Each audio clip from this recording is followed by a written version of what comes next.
Okay, so I'm Sally O'Driscoll from the Resisting Project 2025 campaign, and I'm happy to welcome L.A. Kauffman to our Resisting Project 2025 interview series. L.A. Kauffman has been an activist for more than 40 years and has helped organize many of the hugest and most important protests, including the Iraq War protest in 2003 and the protests at the Republican Convention in New York City in 2004. She's also the author of two important books that I highly recommend for those who want to think about the tactics of protest actions and which ones might be most effective. And the first is Direct Action, Protest and the Reinvention of American Radicalism, which was from 2017. Both of these books came out very handily in the first Trump administration. The book is an overview of some of the most important protests in recent history, from the March on Washington in 1963, ACT UP protests, Occupy Wall Street, and the Women's March of 2017, among others.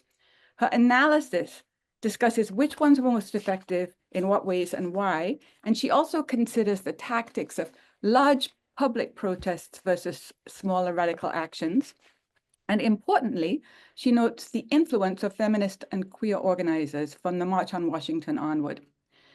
The second book is How to Read a Protest from 2018, The Art of Organizing and Resistance. And that discusses the long-term effectiveness of direct action. It's a detailed analysis of specific protests, analyzing everything from the kind of signs marchers carry to the organizing structure. Sometimes a protest could create a space where new leaders emerge or where power is gathered rather than wielded. In general, though, it's extremely difficult to predict the effect a protest may have. So direct action is an art, not a science. I first interviewed L.A. Kauffman in 2019 during the first Trump administration for a book called Public Space, Contested Space, Imagine and Occupation. The questions that motivated me then, as we all struggled to figure out how to resist Trump 1.0, have unfortunately become urgent again. We're all asking ourselves what we can do to change the administration's actions. What role can direct action take, and how can protests be as effective as possible? And of course, the landscape is very different now than it was in Trump's first presidency. So let me start with a little bit of a background, right? So the history of violent repression of protest in the US. Is there anything from the past that can help us now? I mean, I think it helps to remember that America has been the site of authoritarian governance in the past, and that popular movements overthrew that. I'm thinking most dramatically of Jim Crow in the South, obviously of slavery first, but to think in our lifetimes, many of us, or certainly in our parents' lifetimes, we saw, massive nonviolent movements of resistance and non-cooperation that managed to stop and overthrow an authoritarian regime on American soil. So in some ways, what we're facing now is utterly new and unprecedented. I absolutely approach this moment with a big dose of humility, because none of us have addressed or organized in conditions like the ones we're facing before. But there are also important parallels in the past. And I think also a lot of there's so much of a culture of fear and panic in our circles right now. And it's useful to look back and remember that, this isn't the first time that there's been intense policing of protests or attempts to limit people's rights, and people have pushed back and not always won, but over the long arc of history, have mostly prevailed. But before we move on, let me just ask a quick question. Do you think that technological surveillance is now at a stage where it's going to make something that happens now really different from the past, or do you see it as still a continuation? I think we don't know yet. I mean, I think there's obviously reasons for real worry about the level of surveillance powers that uh, not only governments, but private operations like Palantir have. That there's a lot of there's a lot to feel alarmed by and worried about. For me, I uh, I feel like one of the first and foremost tasks of our resistance right now is to hold open public space for dissent, and that in part means operating openly in the public sphere, knowing that you're being watched and tracked, but having the courage to do it anywhere. Yes, they probably have GPS data that can show who has been to every single protest in recent years. And in a democracy, so what? That's something to be proud of. It's one of our rights to gather together in community, in public, to voice our views. And there's a stance in the face of surveillance that is um, cowering and trying to shift things into secure channels, or keeping things all on the down low, and not to say that there aren't moments to do that, but there is also a response, and this has often been a hallmark move of nonviolent resistance movements, which have often said openly, we're going to break these unjust laws. They're not sneakily breaking laws, they're very openly defying. And so there's something about saying, yeah, you're tracking us and you see that I've been to 10 Tesla protests. Yeah, I'm proud that I went to 10 Tesla protests, I'm going to the 11th one next week. You mentioned Palantir, though, and what we are seeing, I think that's new, is this combination of private surveillance and government surveillance. Do you feel that that's really different? I mean, I had the Sackler family's private eyes casing my apartment in 2019 when I was working on the Payne Sackler camp. That's not new either. I mean, there's been private surveillance in the past. Yes, the scope of it. I mean, I don't know, yes, it's different, but I don't know where that gets us. I don't know if I always approach things as an organizer. So um and so I don't know if the response is like a lot of people are responding to that kind of concern by stepping back from organizing, from stepping back from involvement. And that is the opposite of what we need right now. So maybe I'm being like, la, la, la, la, la, I'm not, I'm not, I'm not absorbing all of the scale of the menace, but I do think there's something going on in our side right now of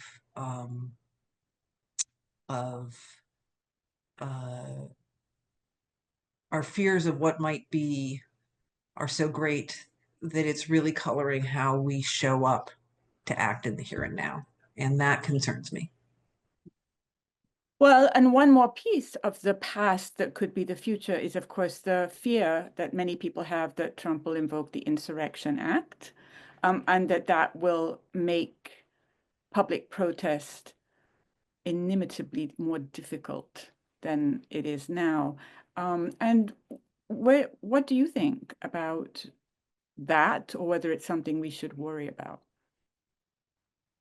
I mean, boy, did a lot of energy this past month get spent on people worrying about that and spreading around, rumors that it was going to happen on April 20th.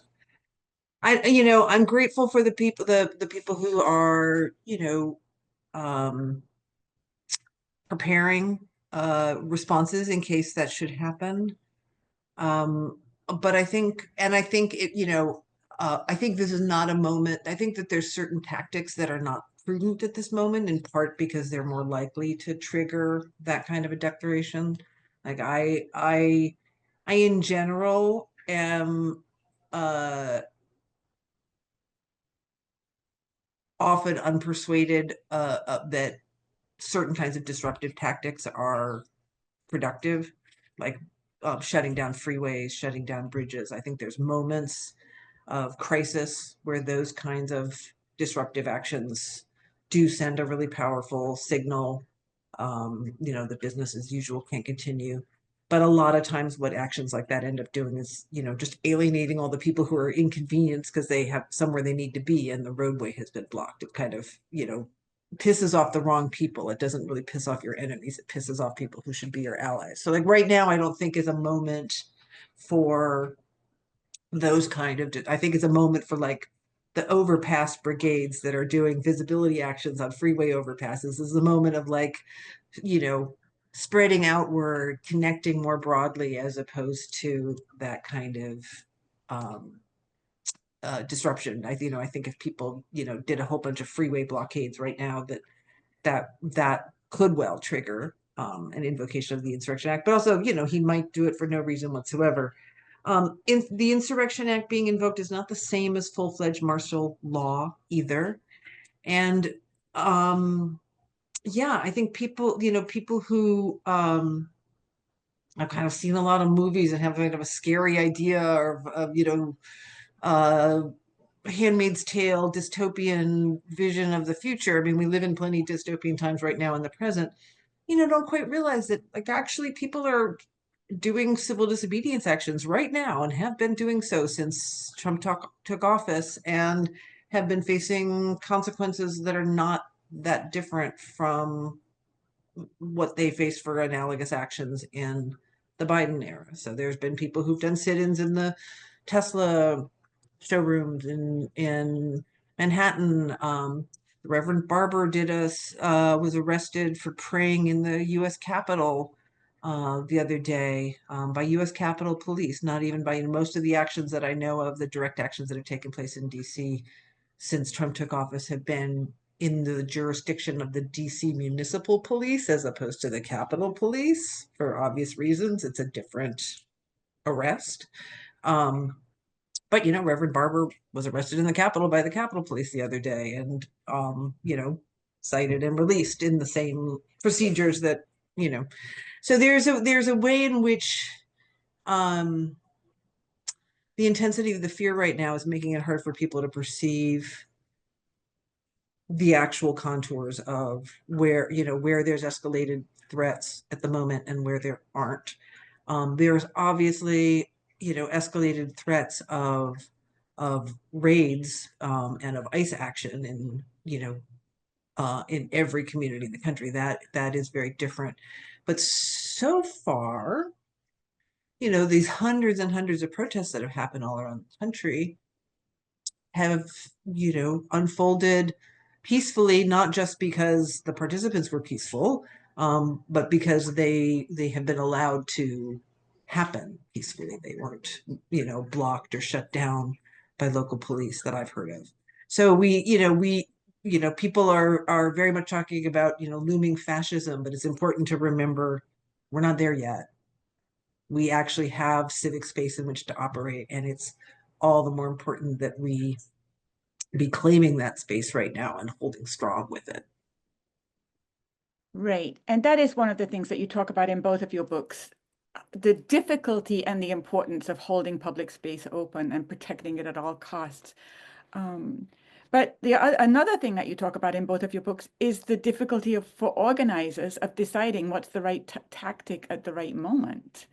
And as you say, what goes into the decision of whether to block the freeway or to do the overpass? Right. Right. I mean, one of the basic realities of how activism operates in the United States is that it's profoundly decentralized, that there are many, many, many, many groups, organizations, and just individuals in motion in many different combinations and permutations and networks. There's no command central. There's a caricature of what happens on the left that the right has, that has George Soros and a handful of organizations issuing orders top down to the paid protesters who then enact them. But the reality is, in fact, so dramatically different so there's not like a central council that's making tactical decisions like that, right? So it is a lot about kind of, I mean, yes, for example, there's now I think 2,000 indivisible groups around the country, and Indivisible does send out guidance on what things they think are the most important to focus on in a given week or month, and date calls to action for coordinated action. But it's not a top down situation. The local groups decide to take or leave, as the advice says, it fits their group. Some groups participate in things, some groups don't, some groups are really heavily involved, some aren't. So something about those kind of tactical decisions is that yeah, Indivisible might be making tactical decisions, but they're not binding on some other group that would decide to go in some other direction.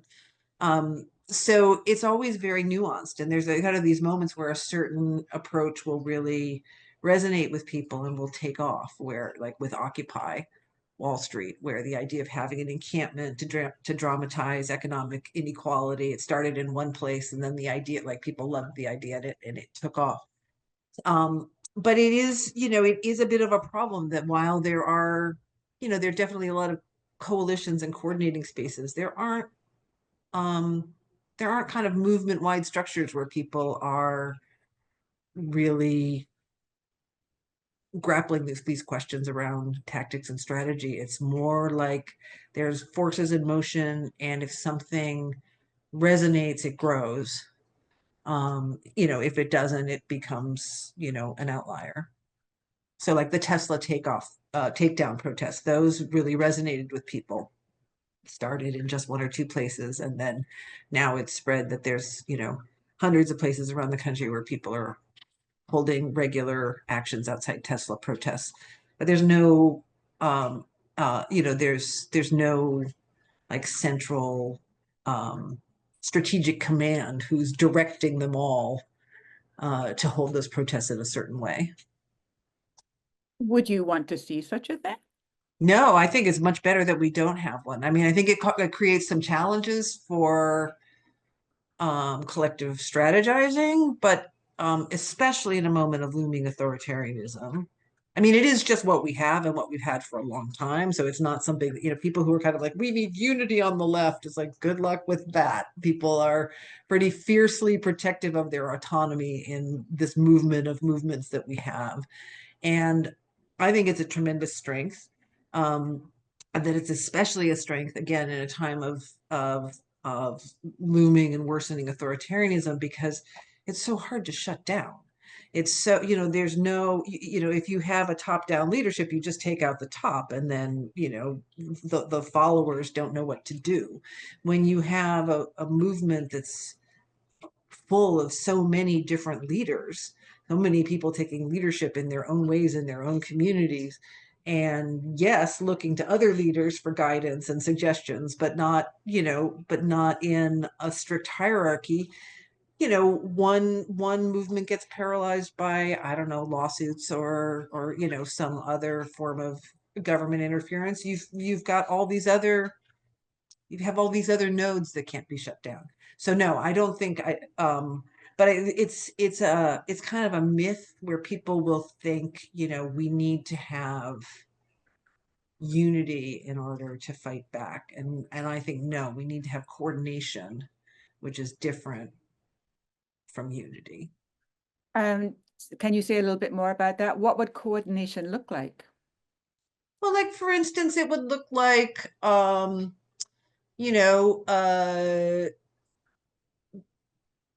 disability justice groups and LGBTQ groups and labor rights groups all coming together for the May Day protests, but also each very much pursuing, not subsuming their separate agendas under one big tent. Like they are still doing their disability justice work and their LGBTQ work and their labor rights work 24/7, and not just giving up other priority campaigns to be part of a single anti-Trump united front, right?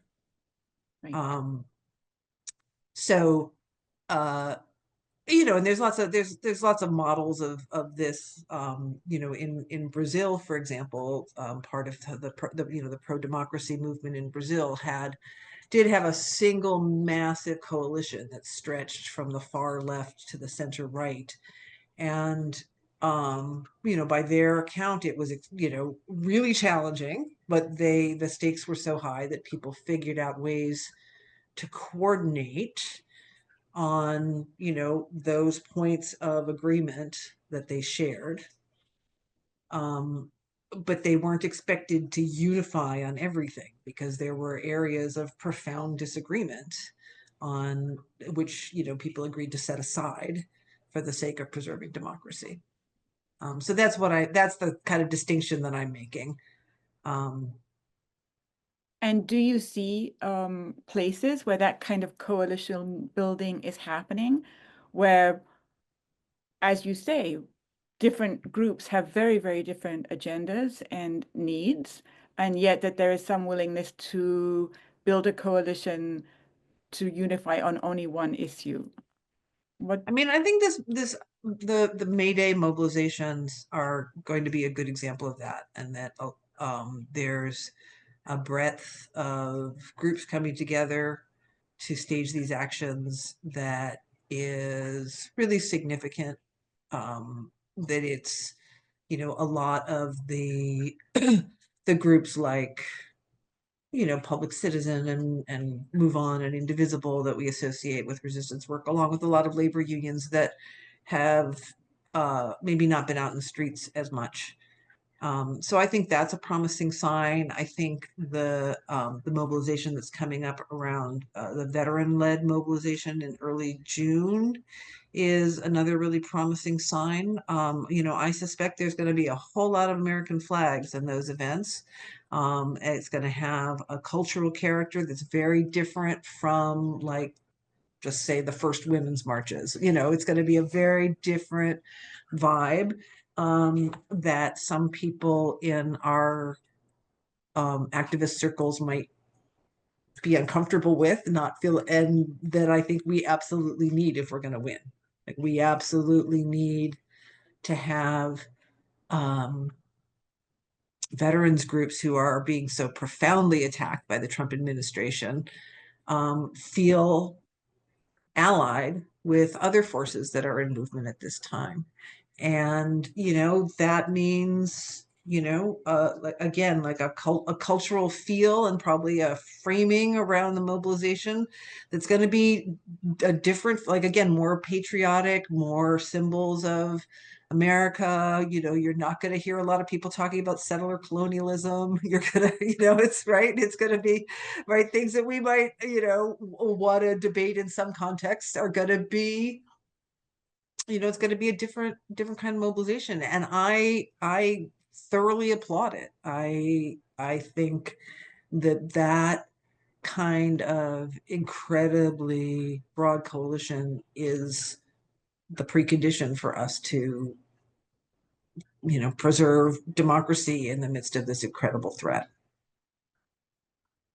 So let me change direction for a moment. I'm interested in what, as you look around the country and you know a lot about a lot of different kinds of protests that are happening, what do you see that feels encouraging and not? You've mentioned a couple already, but in general, as you look around, what do you see that you think is important? Well, I think first and foremost is the geographic breadth of the protests that have happened. I think that's their most significant quality at this point. The April 5th mobilization was in something like 1,400 different locations around the country, which is a number that has almost never been exceeded in American history. For that second book that you shared, the cover of earlier, How to Read a Protest, I really nerded out on statistics about past mobilizations. That book came out in 2018, so it does not include data from the huge Black Lives Matter uprising in 2020, which broke every single record for protest participation in US history. It's just a total outlier. Kind of like the Omicron wave is to the other waves of COVID. I mean, it was, just such a huge outpouring of popular discontent that it, changed the baselines. But, compared to anything else, except for that, what just happened on April 5th was as larger than any time that people got in action in coordination all around the country in different local protests, what we call distributed protests or coordinated days of action. Up until Trump won, it was usually like 200, 300 cities would be as many places as you would see. And then in the first Trump term, you started seeing a lot more that were like 500, 600, 700. Obviously, this is a practice that the internet has made much easier for people to post actions in their community. There's all kinds of tools that make it easier for people to do that. But there's been this steady growth that is above and beyond that, I think. And this really represents, then again, April 19th, it was a smaller day of action and there were still like 700 locations. Would have in 2017, that would have been like blockbuster record breaking numbers.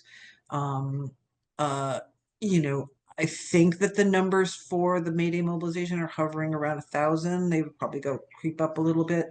This is just an extraordinary number of communities for people to just be driving by and see a protest or see something in their local newspaper or see something posted on social media. So as a communication strategy, as an outreach strategy, this is really encouraging. This is particularly at a time when we know that the national media, the mainstream media are not covering the organizing that's happening. You would never know from reading the leading national newspapers that there has been more protests in this Trump administration than there was by this date than there were in 2017. There's a long-standing set of media habits for disparaging and minimizing protests while it's happening, and then glorifying it when it's in the distant past. And so, you would never know. So, but it's really extraordinary. Like as for all the kinds of things that are not directly instrumental that protests do, but that are extremely important at this moment. So these hands-off protests and the like are not really pressure tactics. They're not a place where you're putting forward a demand that you're hoping is going to get immediately met. They're places for building morale, for people getting a sense of belonging to something bigger than themselves, for having the delight and surprise of seeing how many other people feel the same way. Again, for making those sentiments visible in a larger community. And when they're organized well, which the ones I've been to in my local area have been, they're also very consciously set up, the best of them, as on-ramps to get people involved in other organizing. There'll be sign-up sheets and there's a meeting you can go to, or there's several groups that are doing, these trainings and this mutual aid work that you can get involved in. These kind of protests often, when they're done well, really draw people into other forms of organizing. They're not like a destination. They're, as I said, an on-ramp. So I think all of that is really encouraging. And I think it has absolutely contributed to what we've seen in terms of, Trump's popularity cratering in public opinion polls, in terms of more colleges and universities getting the courage to stand up to Trump's moves, in terms of more law firms standing up, just in terms of just spreading courage and defiance and non-cooperation. I think these protests have been helpful. There's again, a lot of people who will sort of say like, oh, what are they accomplishing? Like they are not going to stop Trump on their own. They are not in themselves. Those kind of protests are in themselves not strong pressure tactics. There's something else. They're movement building, they're morale building, they're conversation changing. there could be a time when the character of the protests changes. But for now, that's what's happening. And it's happening again at, I think, a really impressive scale, significant scale, bringing in a mix of existing organizations, like some of the ones I already cited, that have been doing work for a long time.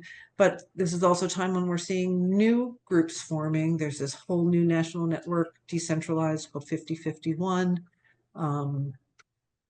It's so decentralized that it's hard to get a good feel for it, but it's definitely been a container that a lot of people who are new to activism have found and gotten involved in, and that is always positive to see. So all of those things, are they enough to stop the looming threat of fascism?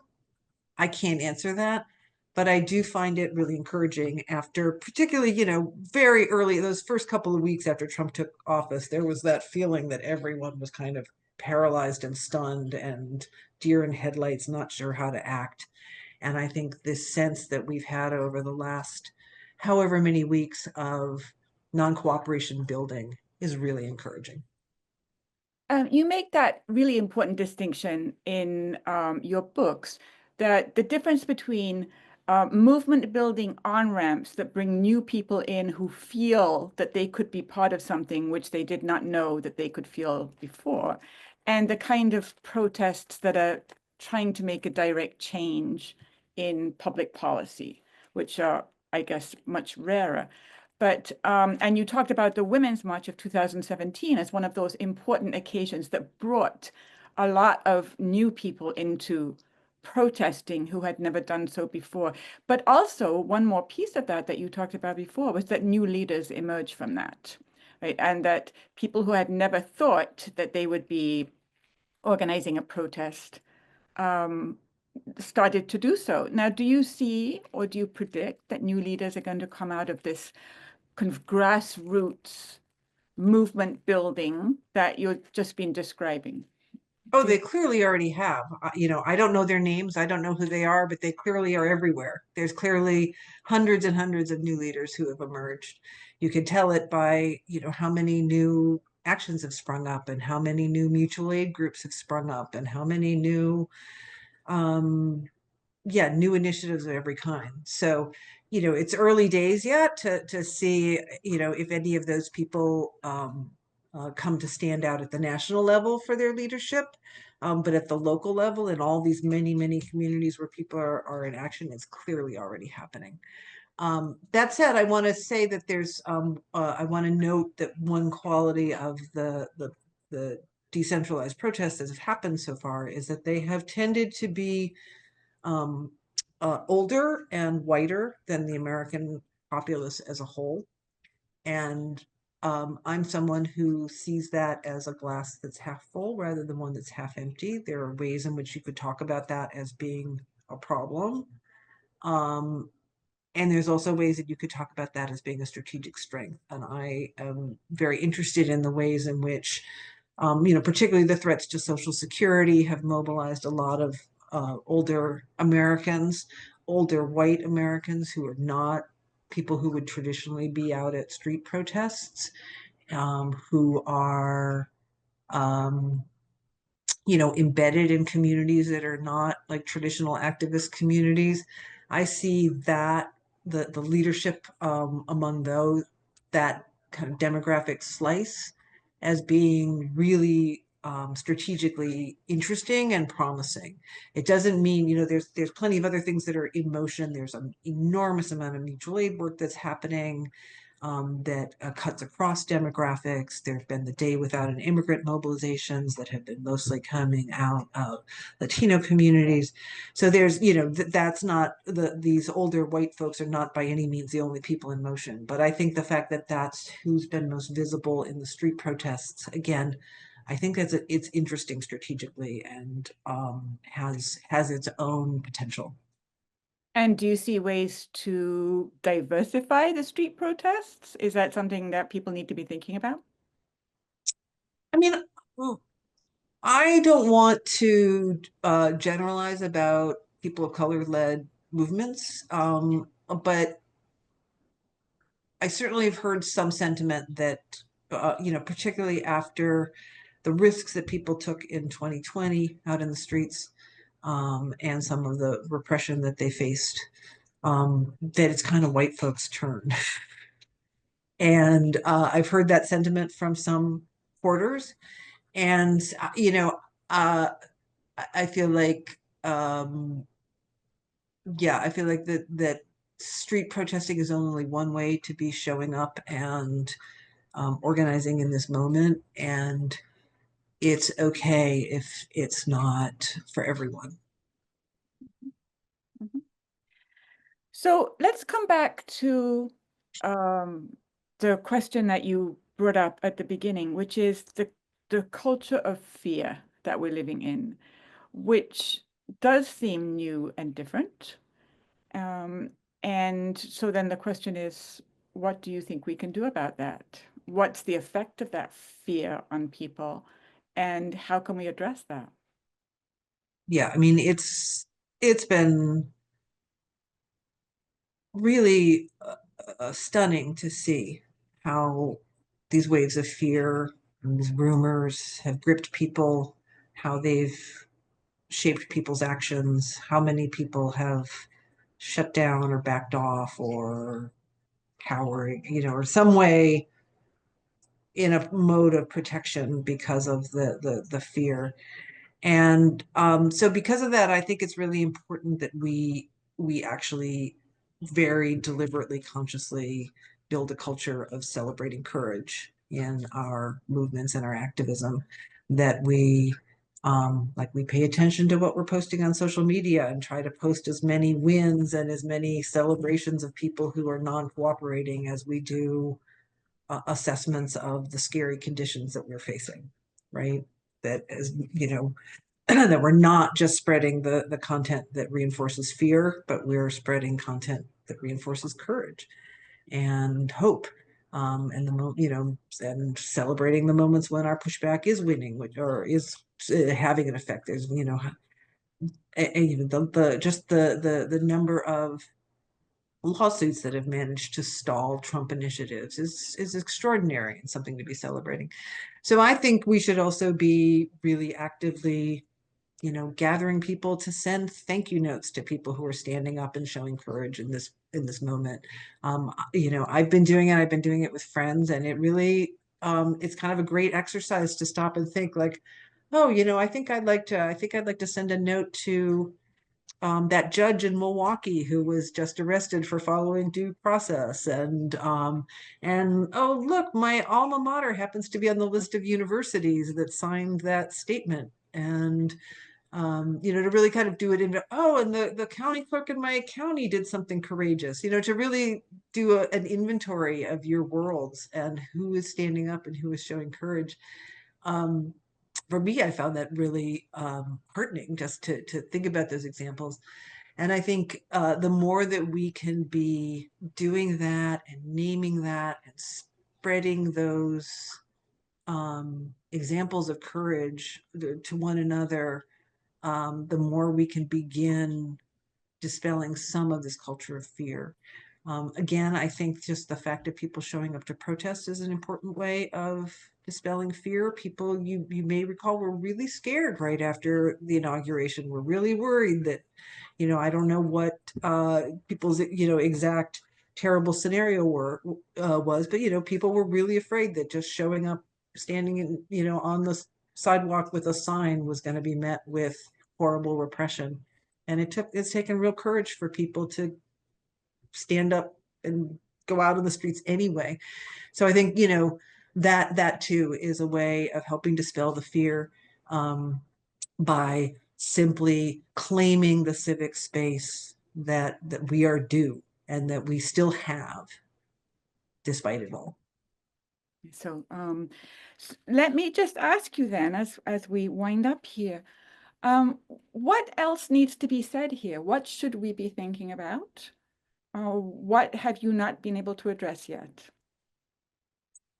I guess the final note that I would leave us on is this is a moment for us to be all thinking about the many forms of non-cooperation that may be possible in this moment.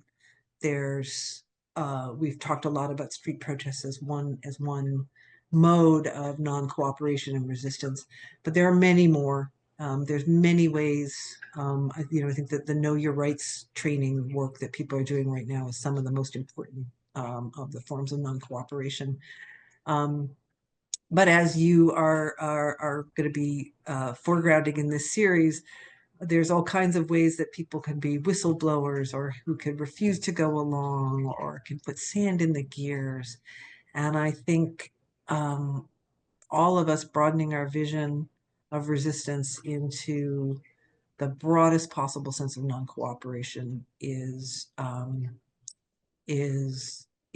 of we've gotten from this point from stunned silence into public protest, and I think now the next stage is to continue to build on the non-cooperation that we've seen, and see how we can make it spread dramatically.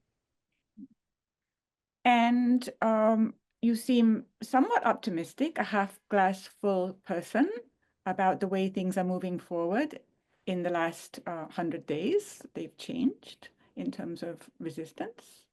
I mean, you could catch me on a day when I'm feeling, I'm like anybody else, and, hiding under the covers because it all feels so overwhelming and devastating. We can't give up. I don't actually feel hopeful. Like, to me, it is more about courage versus fear, as opposed to hope versus despair. Like, I don't know. I don't know that I feel that hopeful. Things are pretty bad, but what else are we going to do but fight? And that's the team I'm on. In the same way, if I was on a sports team that, was going out and the odds were against us, I'd still be cheering us on. And that's where I am. Moonwise is cheering us on, because I do see fight back, and that's the only grounds for hope at this point, is that more and more people continue to take the kinds of actions that we've seen over these last 100 days. And that's a very important way of reframing the issue, not hope and despair, but doing something as opposed to not doing something, resisting as opposed to not resisting. Yeah. We don't have a choice. Well, thank you very much, L.A. Kauffman, the author of Direct Action and How to Read a Protest. Thank you so much for talking today. And I hope we'll be able to have you back in this series later, and, as things unfold, hear more about what you perceive is happening. Thank you so much. Thank you so much for having me. And I'll just throw in here at the end that I've started a new newsletter, which is at lakaufman.substack.com, which will be a place where I'll be sharing some of my reflections on organizing going forward. So I encourage you to check it out and subscribe. Well, after more than 40 years of experience with organizing, I think that's going to be worth listening to. Thank you so much. Thank you.